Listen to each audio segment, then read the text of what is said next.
We're going to hear a presentation from Eric for about 45 minutes. And then after that, we'll take some question and answers. So please bring your questions in while we are having the presentation so that we can ask them to Eric after he's all set up. So we are so happy today to have Eric Larson with us. He's an advanced level WRAP facilitator, and he has been actively living a WRAP lifestyle since 2003. Eric's passion for WRAP stems from his affinity for alternative ways of thinking about the challenges in his life, including his survival from mental health and diabetic challenges. Eric is a peer support coordinator at the Resources for Human Development, located in Philadelphia, Pennsylvania. Are you ready to start, Eric? Yep, all set. All right, let's get going. Okay, excellent. All right, so let me see. Is my screen showing? You should put it into slideshow mode, but yes, you're all set here. Okay, I should put it in the slideshow mode. Yes. Okay. All right, we're set. Okay, there we go. Great. Excellent. Well, thanks, folks. Thanks, folks, for taking some of your day to listen and to kind of engage around the subject, huge subject of diabetes. And one of my favorite tools for my diabetic care is the Wellness Recovery Action Plan. Specifically, diabetes is comparison to my other challenges in my life, including my mental health challenges, has been the toughest challenge for me to manage, thrive, survive, all of the above. Diabetes has taught me about my well-being and all of the parts about being proactive and to have some planning regarding around my well-being. And I think one of the things that I really want to share today is that I am not an expert on diabetes. One of the things I do love about workshops and stuff on diabetes is to being able to share expertise. Another of the reasons why I love being a WRAP facilitator is because oftentimes the best information I get is not necessarily from my doctor or healthcare experts, but other people struggling to manage their diabetes in real ways. And I think that as a WRAP facilitator, it offers some really unique opportunities for that kind of exchange of information. Okay, so let me go and kind of start out a little bit about how I utilize Wellness Recovery Action Plan for my diabetes. And I have been living with diabetes for about 12 years now. And it onset fairly quickly.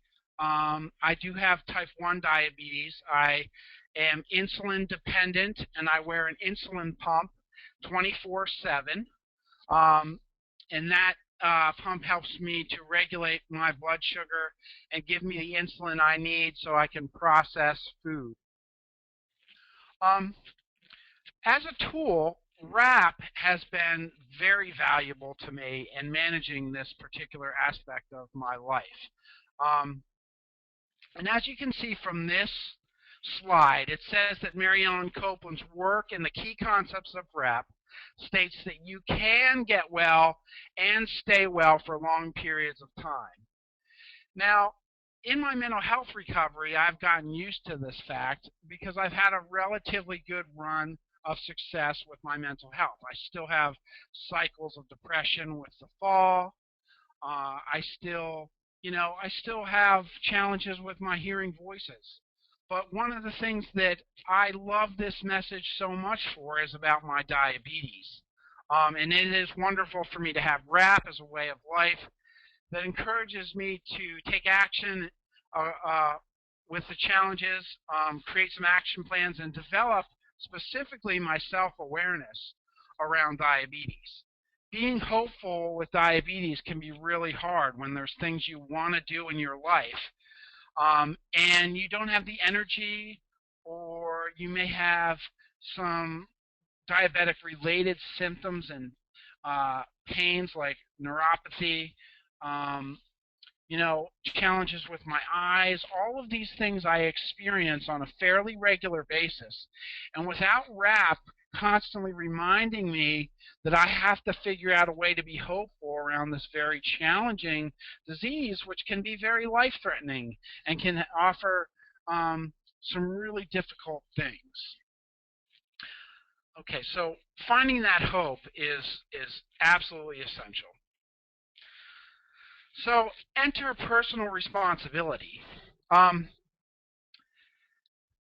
Marion Copeland in WRAP states that sometimes it is about taking back control you have lost. So, this has been a big insight for me, is that diabetes can prevent me from doing the things in my life that I want to if I let it, and if I don't manage the things that I can actively affect change upon. So I am in charge, and we have this little uh, uh, cartoon here that says, "I pay you 5 pebbles a session to be my personal trainer, but all we ever do is swim." So I think I like that cartoon because it really reminded me that despite the fact that I have an endocrinologist, I have health trainers, I have a diabetic nutritionist, sometimes what it amounts to is that if I put in the work, I'm going to see results. So personal responsibility, and I think, I mentioned that this expertise in diabetes is really a shared experience. Um, that there's so much information out there, some of it good, some of it bad, and I do want to also say, as kind of a disclaimer today, I'm going to share some wellness tools that work for me, but as in WRAP and all WRAPs, that it is really up to the individual to see what works for you. So anything that I share that is a tool that worked for me, I want to please ask that folks follow up with the people that support them with their diabetes in their life and check out if that information is true for you. So this WRAP, the key concept of education, in which we educate ourselves to make good decisions about lifestyle and treatment, is really pivotal in taking care of this disease. There is so much complicated stuff dealing with diabetes, from testing blood sugars to carbohydrate counting, all of these very, very time-consuming things. I often say that diabetes is a full-time job, that if I had nothing else to do except for take care of my diabetes, I could easily fill my day with exercise, dietary and nutritional planning, meal preparation, grocery shopping, doctor's visits, all of this stuff that goes into taking care of diabetes. All right, so then there's the key concept of self-advocacy. And in WRAP, that means setting personal goals and working toward meeting them by getting the facts, planning a strategy, gathering support, and targeting our efforts. And there's a little reminder to myself that I have to check my blood sugar on a regular basis. And I've been learning some interesting facts from going to a diabetic nutritionalist. It's interesting, I've had diabetes for 12 years, and I'm still learning new things about what it means to have diabetes, the things that affect my blood sugars. And, you know, it's amazing to me that that little organ, our pancreas, which creates insulin and does all this stuff, if I had only known 12 years ago how much this little organ did for me, I think I would have been a lot more thankful for it, because it does all these calculations and stuff that I struggle with to do on a regular basis now, so I have the right blood sugar level. This little organ really helped me to do that prior to my diabetes. So I said I like being a WRAP facilitator, and I really mean that, because support is essential for diabetes. It is so easy to get frustrated, lose hope, and really kind of get stuck in paralysis mode with diabetes, because we try a diet, it doesn't work. We try an exercise program, it doesn't work. So things like online support is really important. There are a lot of online support groups. Um, the specifically Juvenile Diabetes Foundation has some online support groups. Inspire, some really nice stuff that's out there. If you just Google online support, you can find some really good communities. Um, so social networking, another tool for support is learning how to kind of be hopeful for the state of diabetes care. I mean, I think, if I think back to years ago of diabetes care, when we were using really long insulin needles and there was only really one kind of insulin, things have changed because there are so many people that have this disease. And so I think it's only good news for us to continue to organize and fight back against this disease. And I'm really happy to see so many walks and fundraising efforts out there for diabetic care, because I know my diabetes treatment has changed dramatically over the years. I initially took some oral medications, and then I switched to the insulin needles, carrying around vials, to the insulin pen, which is a kind of way to carry your insulin a little bit more concisely and conveniently. And then now I use the insulin pump. And I recently invested in, with my healthcare provider, a continuous glucose monitor, and I'll talk a little bit more about that in my wellness tools section. So WRAP support groups are a great place to talk about diabetes. They're a mutual learning experience that encourage us to get together and support each other based on good values and ethics. So I would really like to see, a lot more diabetic support groups that utilize the key concepts and the values and ethics of Wellness Recovery Action Plan, because I think, diabetes education is about kind of science on one side of the coin, but it's also very much about how we care about each other, how we care for ourselves, and how we think about our life with diabetes. So this little slide says, it takes an illness to really know what wellness is worth. And I think I was talking a little bit about that, about knowing what my pancreas did for me. And I think diabetes, more so than anything else in my life, has taught me about how involved we have to be with our well-being, that we can't just kind of take a back seat. And although when I was younger, I think I really had a hands-off approach to my well-being, including mental health and physical health and nutrition. I used to be able to eat all sorts of junk food that I could never dream about eating now on a regular basis. But diabetes has really taught me about all the neat things that the body does for us, and its ability to heal. Diabetes has taught me how to take a back seat and to listen, as well as say no to demands that I can't meet. The Self-Advocacy Bill of Rights really applies to my diabetes. And I think that, saying no has been a tremendous asset to me in my career, that there are things that I want to do, but if I'm really being intentional and if I'm really being true to myself, there are things that I have to say no to stay healthy. All right, so I want to share a little bit about my wellness toolbox. which is the foundation of a strong WRAP plan. My diabetic toolbox grows all the time, and like I said, the best place for me to find new tools is from other people that manage diabetes. Um, you know, things that are, pretty elementary about diabetes care, like testing your blood sugar, um, exercise, eating the right things.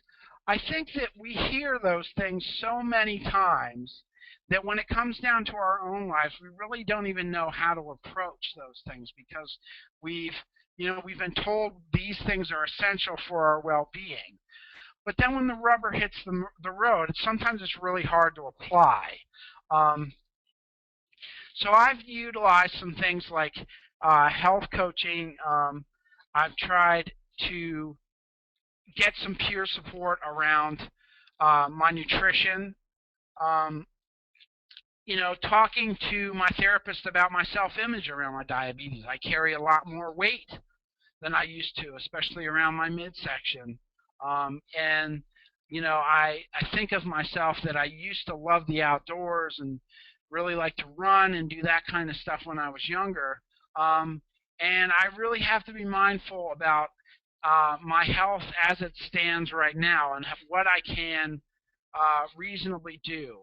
Um, so getting information about these things really oftentimes not only has to come from a doctor or a nutritionist, but it should also come from people who've actually seen it work in their lives. And I've heard so much information about different diets, carbohydrate diets, no carbohydrate diets, all vegetable diets, things that, you hear that work for some people.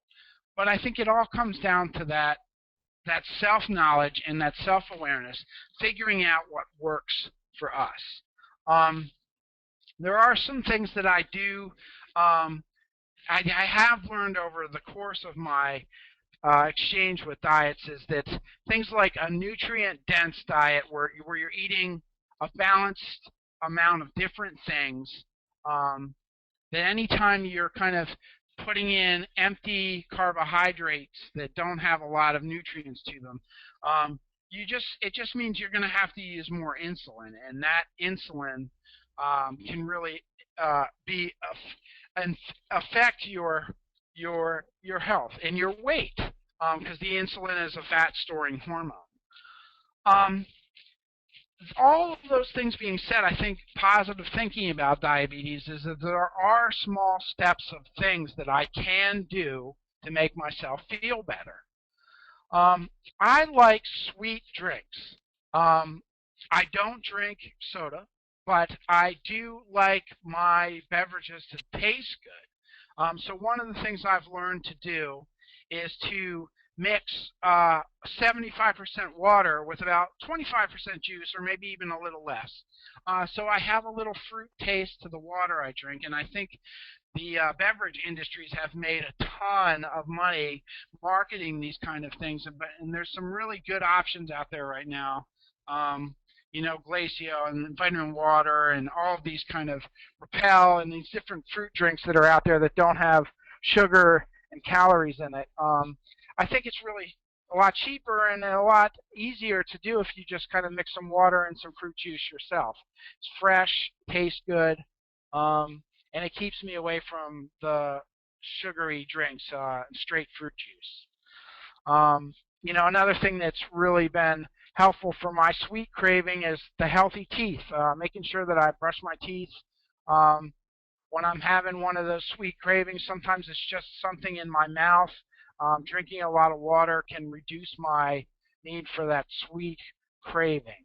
And I do go off my diet occasionally, and I have to learn how to forgive myself for that, because I think it's when I get into cyclical thinking about, I messed up my diet, that I really can get into trouble.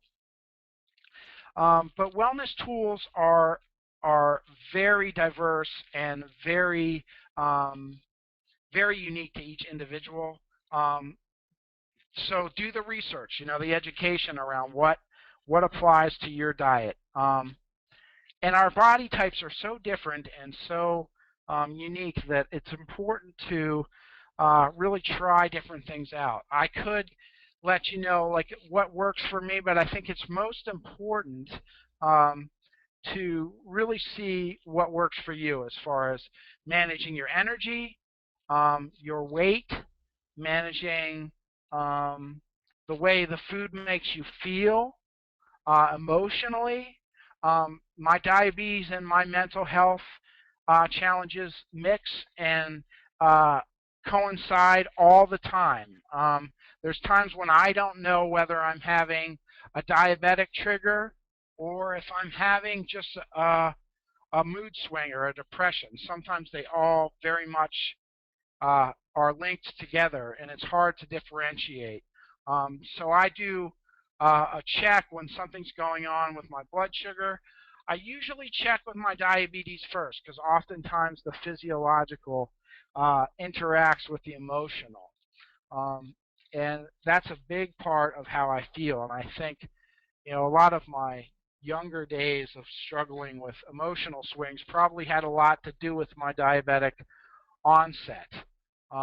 And I also have to pay attention to my mental health medications. My psychotropic medications have all been shown to influence and can cause diabetic challenges.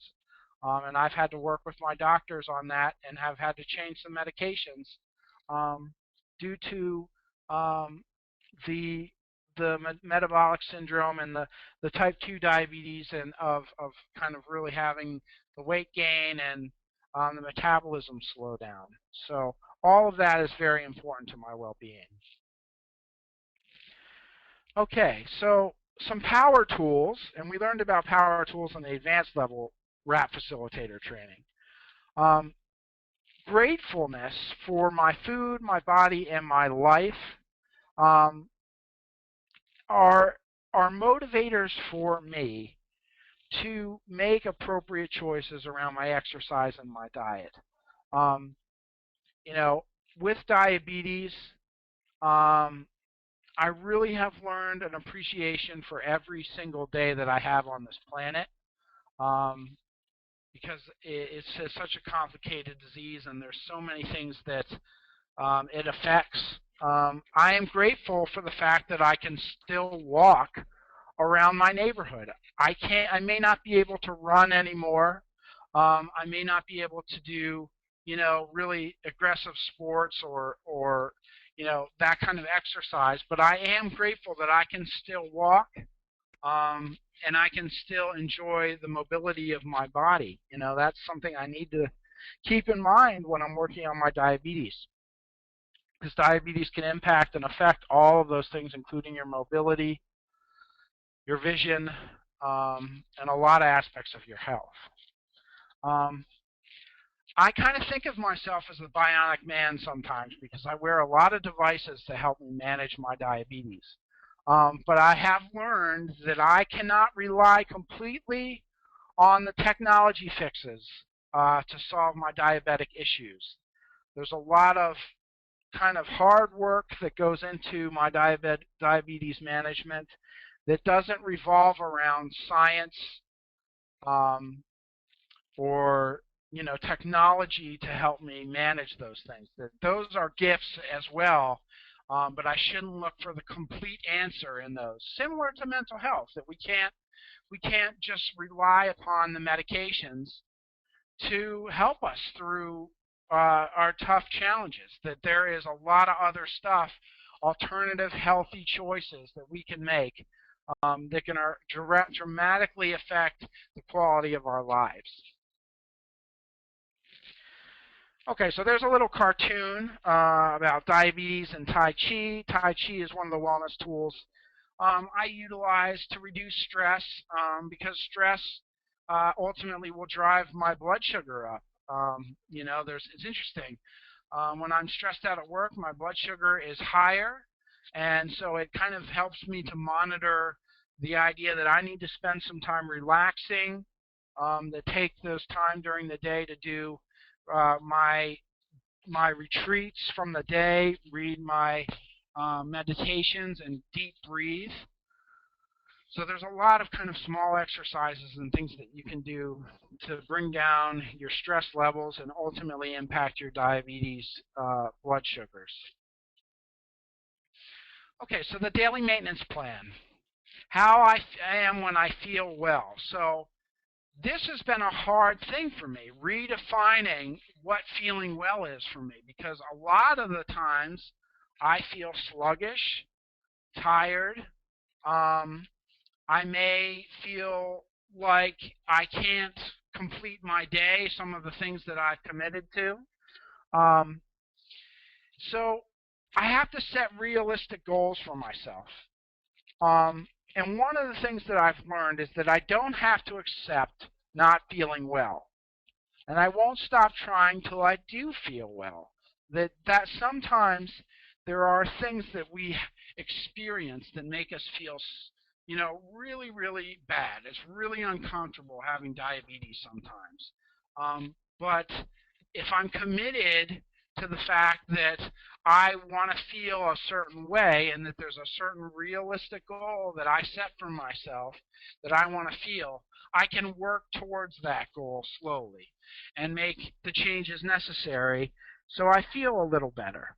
Um, and that doesn't always mean that I'm going to be, um, you know, doesn't mean that I'm going to be always strict with my diet and exercise.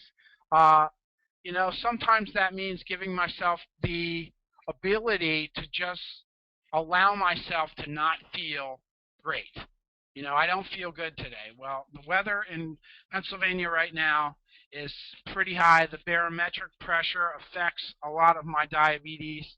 I just don't feel good today. Really, really good. I feel a little sluggish.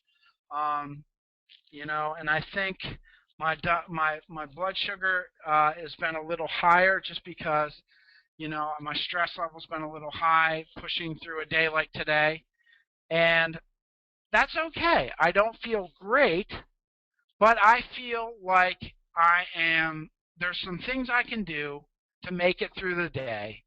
There's some things I can do to feel like this is this too shall pass. That I'm going to have some good times as well as some difficult diabetic times. Um, so, real quickly, the things I need to do every day to stay well: checking blood sugar, eat at least 3 balanced meals, and I often eat a lot of healthy snacks in between that. Um, For me, I commit to doing exercise 30 minutes before and after work. And that's usually just walking for me because I can't do a lot of really heavy physical exercise. Although I did learn that your body gets used to exercise. So I've been trying to change it up a little bit every day. So I'm not doing the same walk or not the same pace. I'm kind of varying the speeds and then maybe using some hand weights occasionally. Um, and then overall, my daily practice is to be grateful for my life because diabetes is a challenge.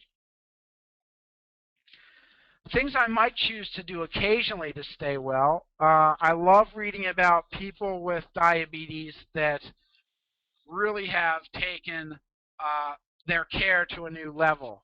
Um, there's some really interesting blogs and stuff on the internet around people with diabetes that have done miraculous things like, you know, go on marathon walks and train their bodies. And I love reading about that stuff because although I'm not ready to walk across the country or anything like that, unless maybe I write a grant or something or somehow can, figure out a way to be independently wealthy, I think it does remind me that, if I set my mind to certain things, I can do it.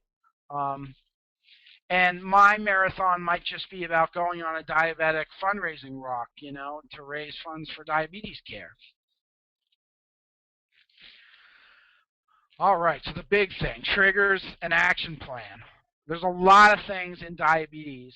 I think oftentimes when I do just WRAP workshops, teaching about diabetes, I think sometimes it's easier to talk about diabetic triggers than it is to talk about mental health triggers. Um, Caffeine has been a big trigger for me because I love coffee, but I also know that my caffeine drives up my blood sugars.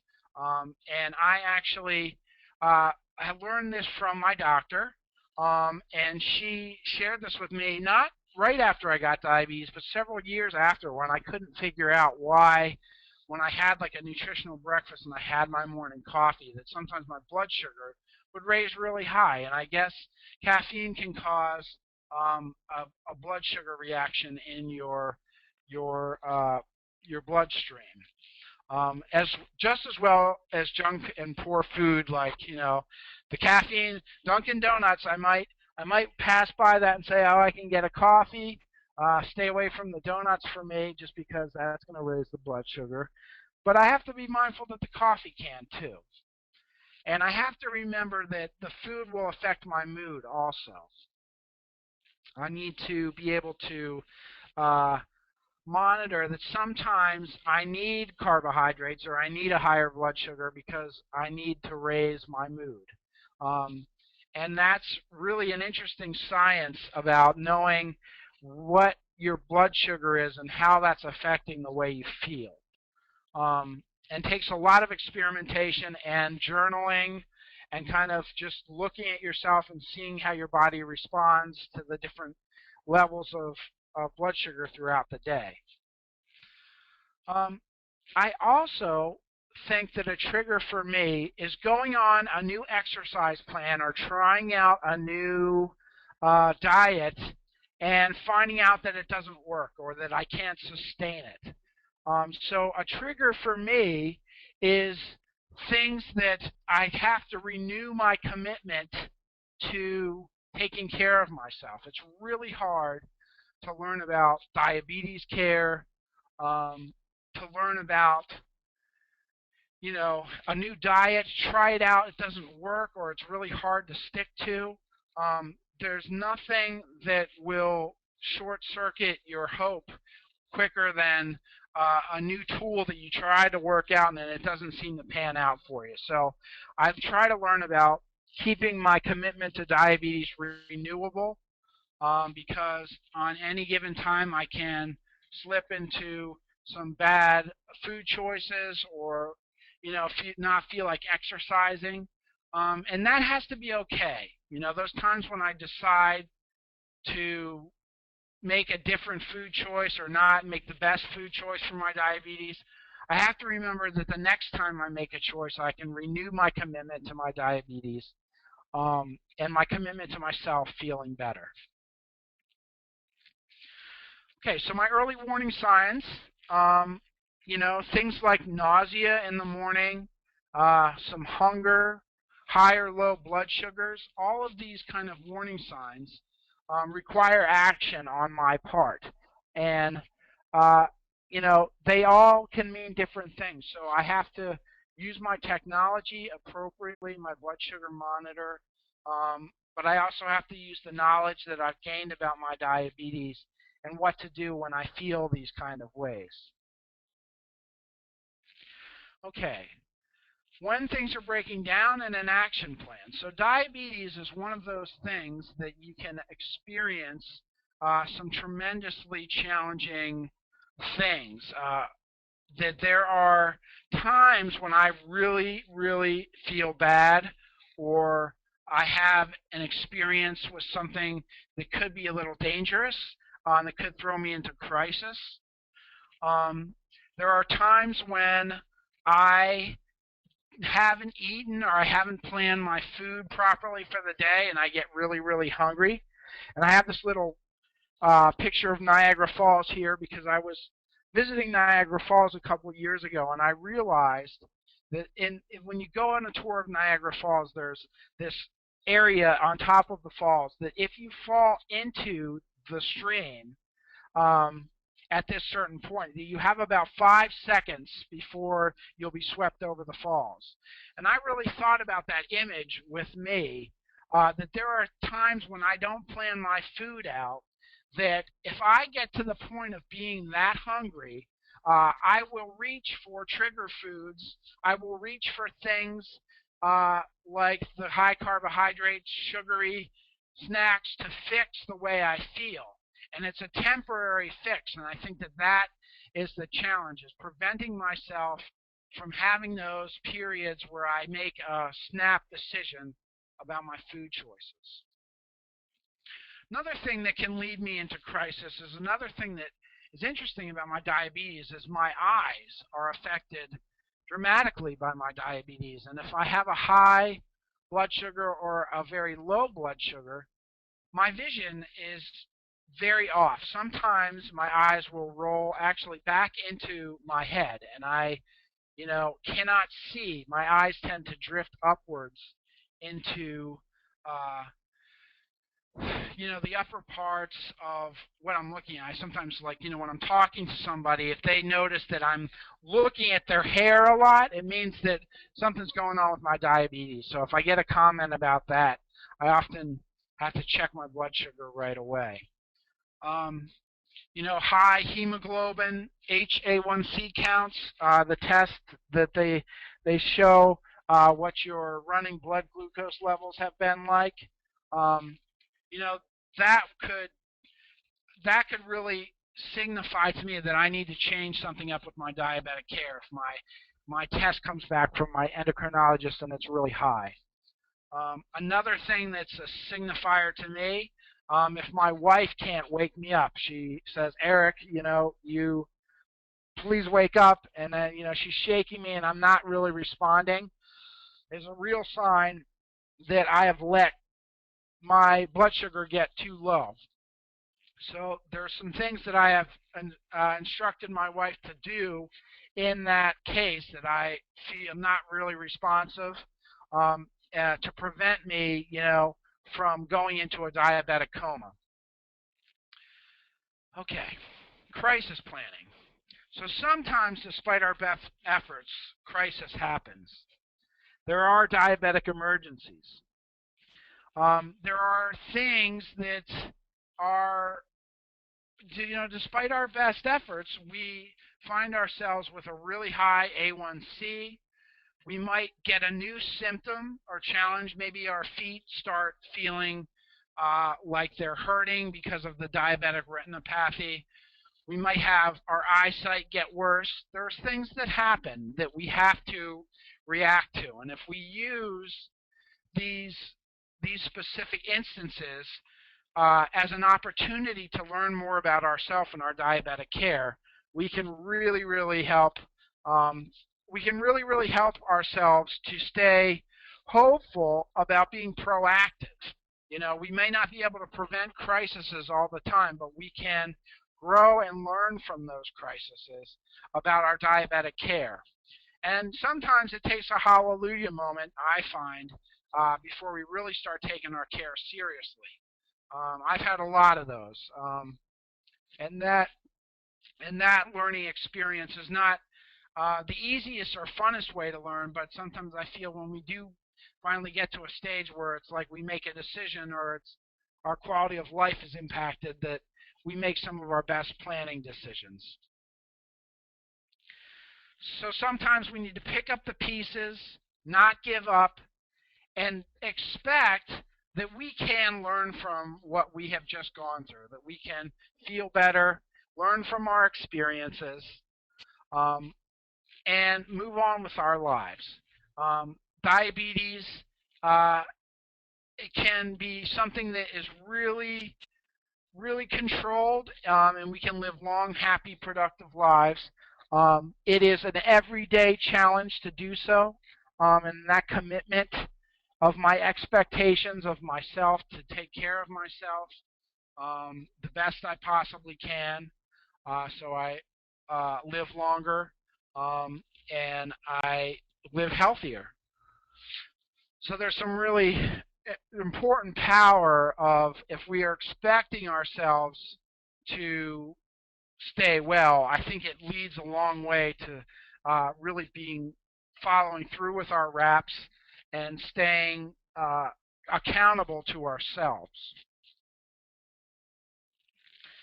Okay, so we're getting close to the end, and I do want to leave enough time for questions, but I want to kind of end with this slide that I thought was funny. It says, what fits your busy schedule better, exercising 1 hour a day or being dead 24 hours a day? So if you don't find time for wellness, sooner or later you will have to find time for illness. Um, that's been a really hard lesson for me to learn. Uh, I, I like to get things done. I like to have a busy schedule, but I have found that if I don't schedule in my wellness time, my capacity to do things in life dramatically shrinks. Um, and I can really short circuit my process if I'm not paying attention to my daily maintenance of my diabetic care. Um, so I've rammed and rambled on here for about 45 minutes just talking about my diabetic care, and I really thank you for listening and for being willing to spend an hour of your day talking about RAP and diabetes. So I think Katie might allow me to turn it over to questions at this time. Yes, thank you so much, Eric. This is great for you to share your plan with all of us. Um, we do have a few questions coming in, but we probably have enough time for a few other people as well to ask questions. So if you still have some questions, please do type them in so that we can ask Eric them. I also wanted Uh, to just say before we get on to that is that if you enjoyed this presentation, as I'm sure many of you did, I always love hearing Eric talk about his own plans.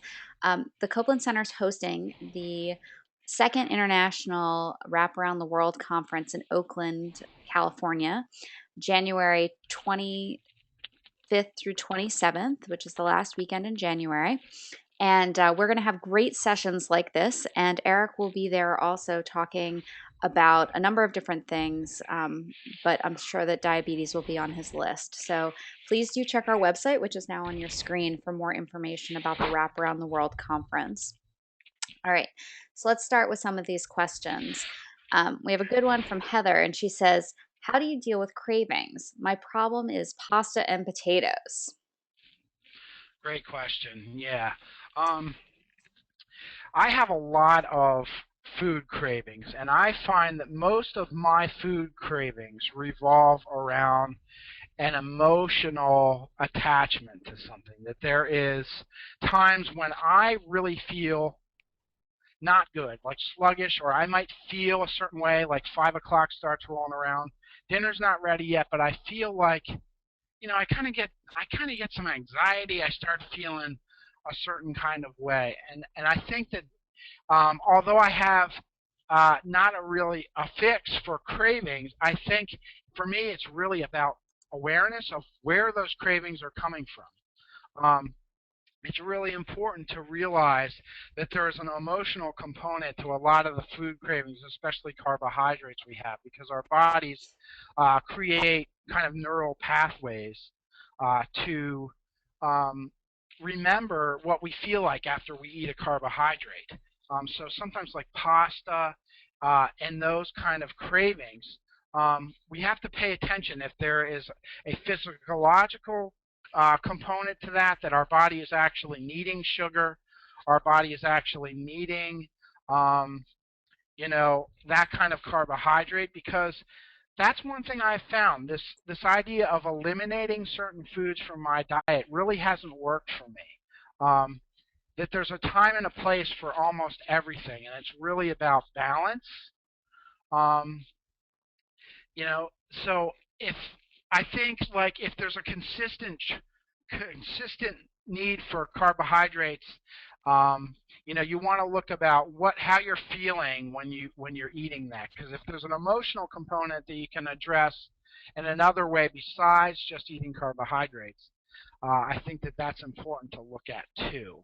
Um, and there are substitute type carbohydrate foods that we can eat, going for like a whole wheat pasta or something like that. I really think the nutrient dense choices, like if you have to make a decision between not eating pasta or eating pasta, I think that sometimes I look to balance that out and say, okay, well, I'm going to eat pasta, but I'm going to eat whole wheat pasta.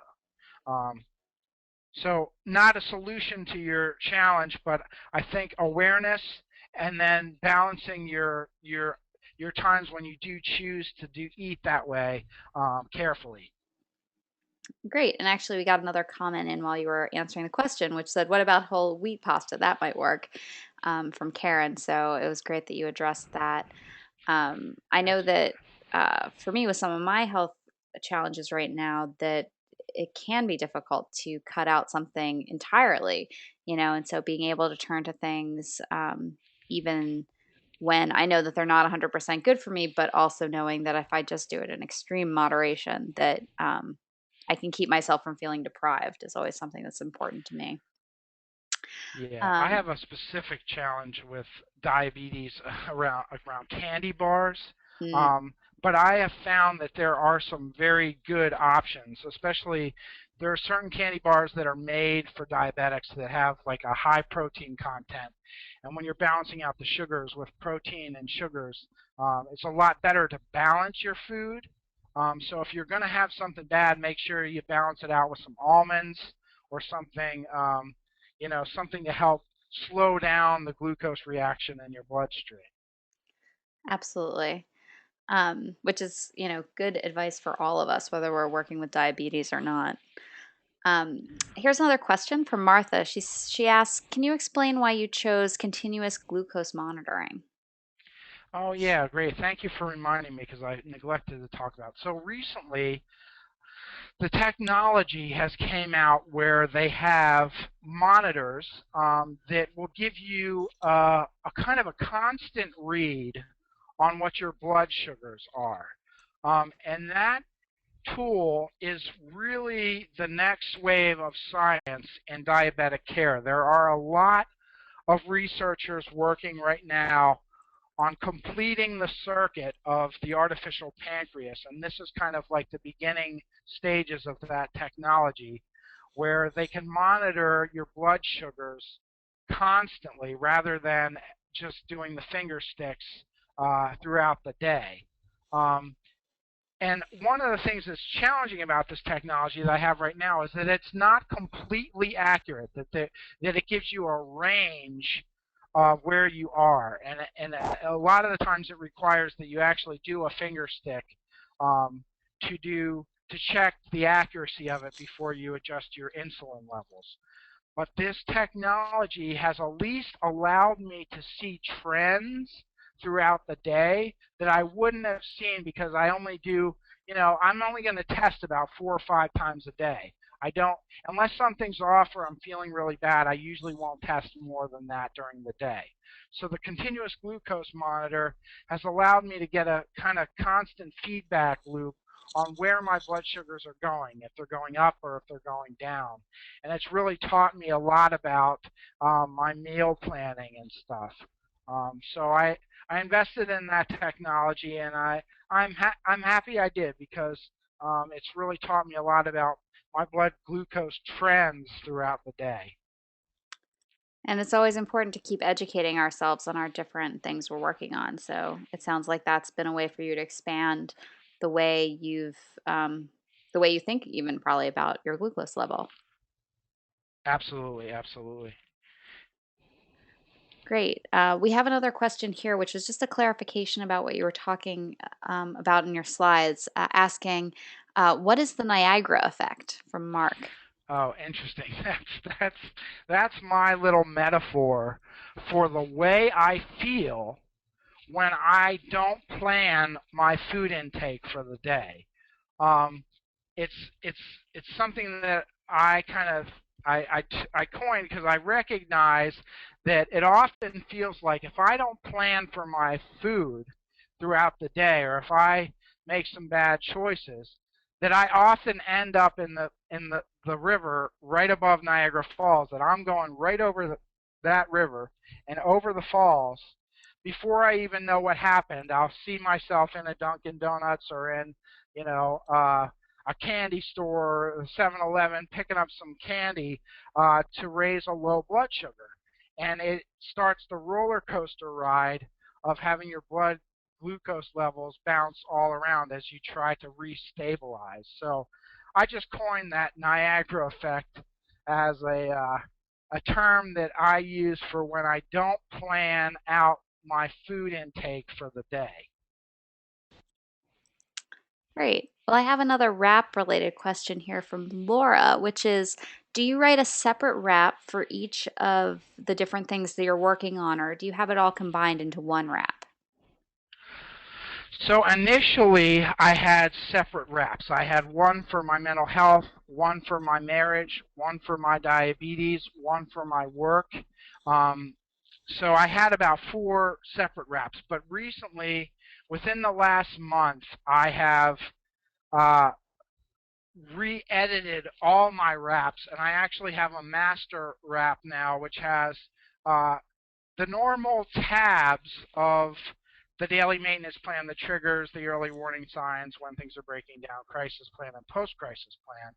But behind that, I have specific binder um, dividers, which I have specific things that I am working on. So one of those is my diabetic care, things like my energy, my workplace boundaries, money concerns, um, seasonal affective stuff, my spirituality, energy. I said energy.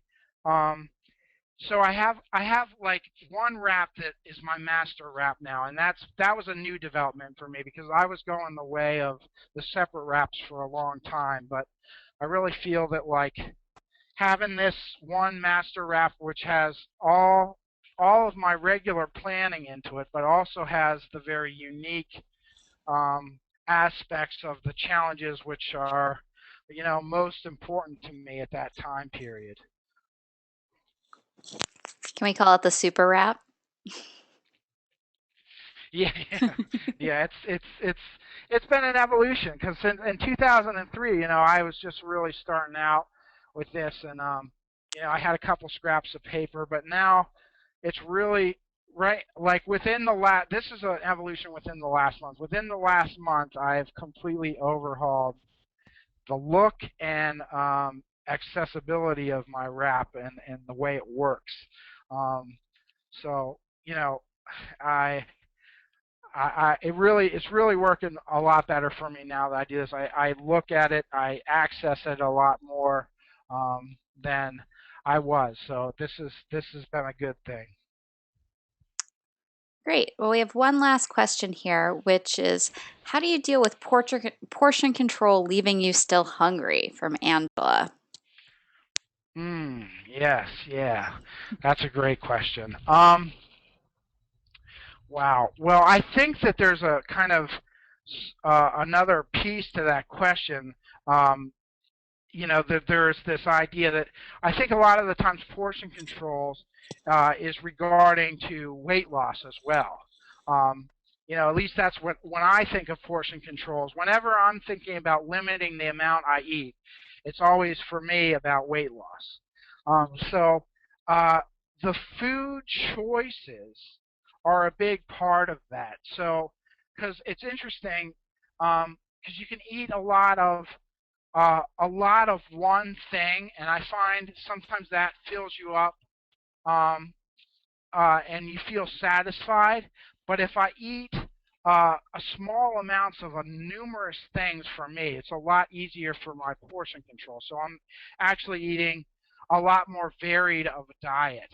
Um, filling up on numerous things, and I feel better after that because I am not a person that likes to go away from the table hungry. I don't do it. I'm a big guy. I tend to eat fast, unfortunately. So mindfulness has been a piece of my portion control also. Um, I got to really think about what I'm eating. Um, and spend some time because my mom has this old adage that if you wait 20 minutes after you've eaten, you're actually full. Your stomach just doesn't know it yet. And I have a lot of respect for people who eat their food mindfully and slowly, because I tend to be a person that will bolt my food. Um, and so that's something that I think is part of that.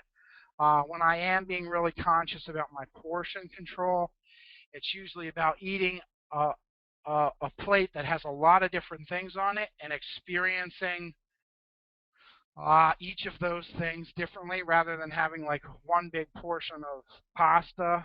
I have a lot of different things, some veggies, and really balance that out. Um, Weight loss is a huge thing, and if I had more time, I'd love to talk about that, because that has been the hardest thing for me with this diabetes is the weight gain, um, and self image around that. And I think that is one of the hardest pieces of diabetes. I've seen some skinny diabetics, but I am not a skinny diabetic, so I can really relate to that. Hard portion control habits are difficult, and I don't have an easy answer for, because I would be a hypocrite if I told you that I could control my portions all the time, because I can't. Well, thank you so much, Eric. This has been really wonderful for you to share with us your plan and how you've been using it. And I'm so interested in hearing about your new and improved wrap, as you know, as we're always encouraging people to go back and revise them as necessary. And it sounds like you really have done that. Um, as I said, thank you to the whole audience for coming and being with us today and hearing about wrap for diabetes. Please do consider coming to the Wrap Around the World conference. It's going to be hundreds of people who are using wrap in all different sorts of ways, including for diabetes, other chronic conditions, for with kids, with the elderly, with uh, veterans, new wellness tools, and all sorts of other things that really support our wellness. And if you have a chance, tune in tomorrow, where our training director, Gina Calhoun, will be talking about smoking cessation and how she went from smoking packs of cigarettes a day to being a non smoker using wrap. So I hope you can join us for that. Thank you again. And thanks, Eric, so much. I hope to have you on again sometime soon. Thanks, folks. Great. Well, we'll be ending the webinar Cool. now, and thanks for joining us.